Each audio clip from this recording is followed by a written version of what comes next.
All right, we are back at Portland Maker Fair. I'm Dr. Kiki for This Week in Science, and I'm sitting here with Miguel, who's part of representing 3D printing here. You are representing 3D printing here at the Maker Fair. So tell me a little bit about what you do and what you've brought to the festival. So we are a 3D printing meetup group. We've brought, I haven't counted yet. We have brought so many printers, so many people who both designed printers, used printers, and done things professionally with them. So we have a big old booth that scanning people. We have You're scanning people?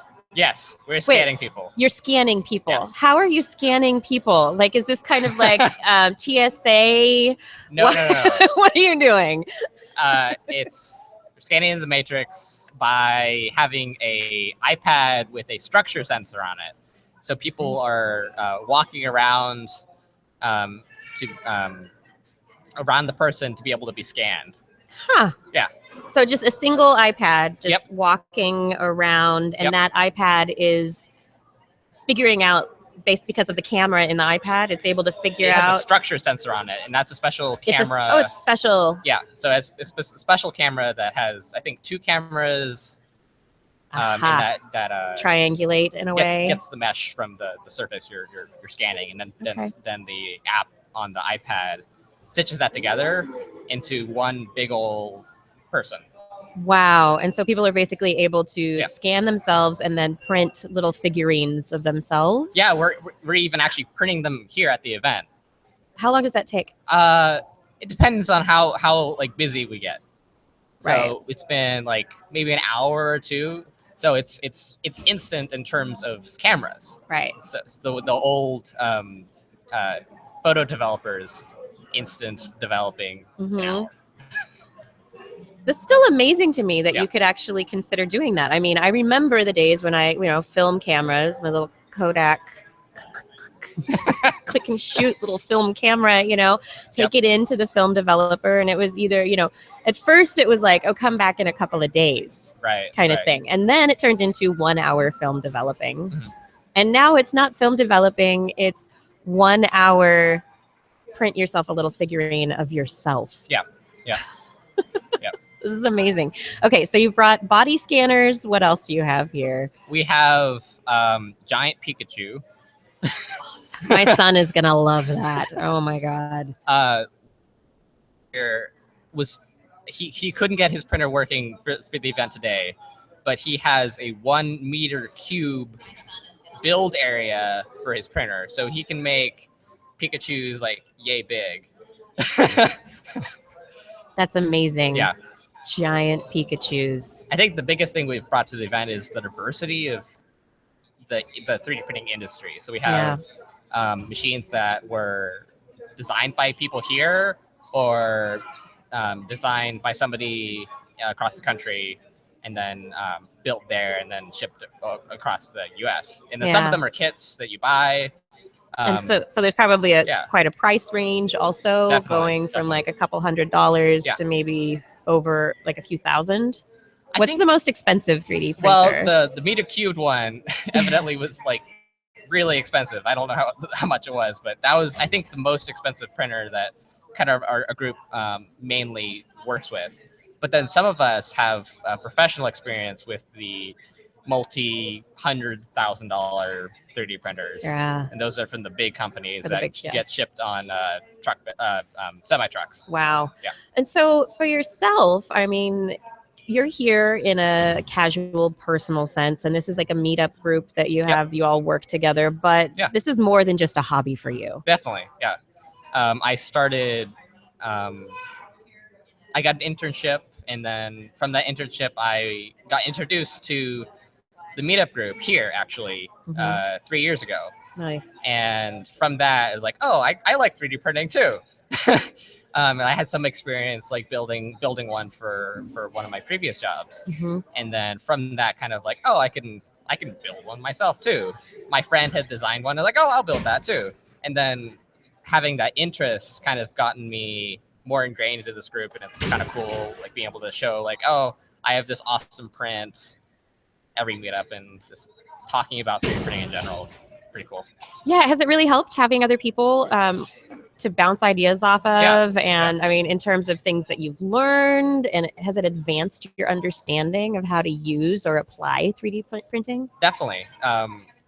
One of the people here use a program called Fusion 360, and that program has really gotten me to be able to bring my ideas in a much easier way.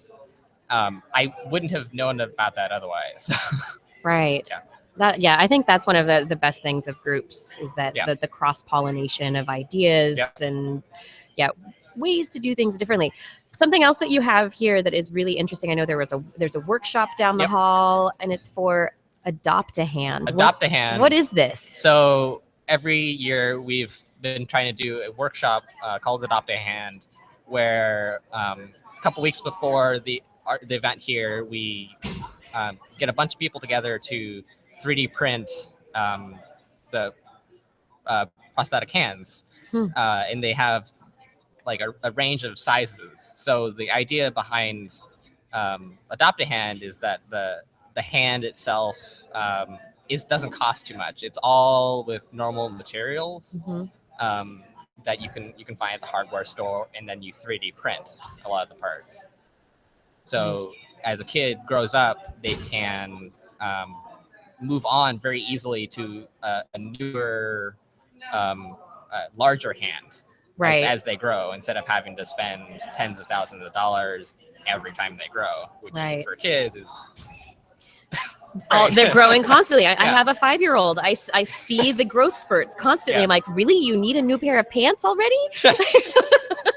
I mean, and if a child needs a prosthetic hand, it's like, really? You need a new hand already? And as a parent, that's got to be something really, like, all of a sudden you're struggling. And so how are you reaching out to people so that to make it available to kids? Like, how are you getting the word out? We've been working with another organization that has that actually, their name escapes me right now, but they have a nice website, and they coordinate all these hands. So our workshop right now is actually building those hands. Wow.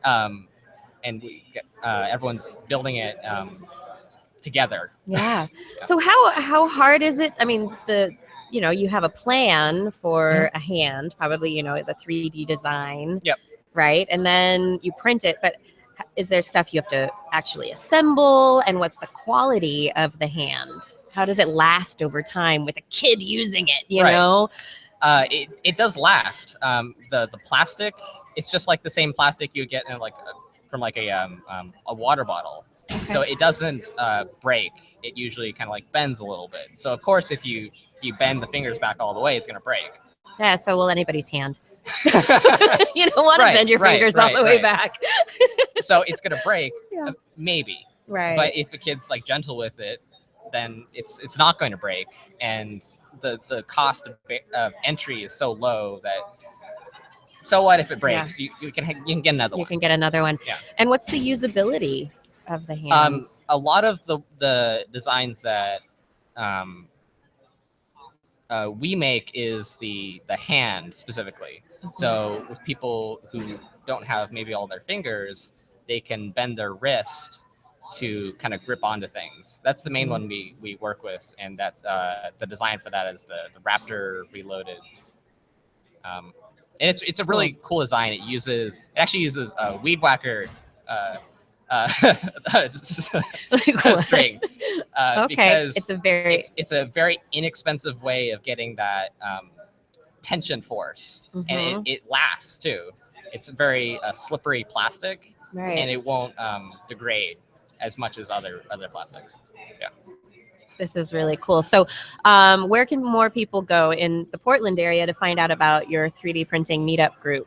So on meetup.com, we are the Portland 3D printing meetup group. There you go. Yeah. Can't get simpler than that. And then for Adopt a Hand, is there a website just specifically Adopt a Hand? If you Google Enable, that's the organization that that runs that part. Yeah. Okay. Enable for printable 3D printable hands. prosthetics. That's awesome. Yeah. This is great stuff. Democratization. What 3D printing is enabling us to do is amazing. It's amazing. Yeah. Miguel, thank you so much Thanks. for talking with me. Thanks for bringing all your stuff to the Maker Faire. Thanks for having me. You're welcome. All right, everybody. Done with another interview here at Portland Maker Faire. There's so many cool people and so much cool stuff here. I hope that you stay tuned. I'm here for another hour and a half until 5 p.m. See you later.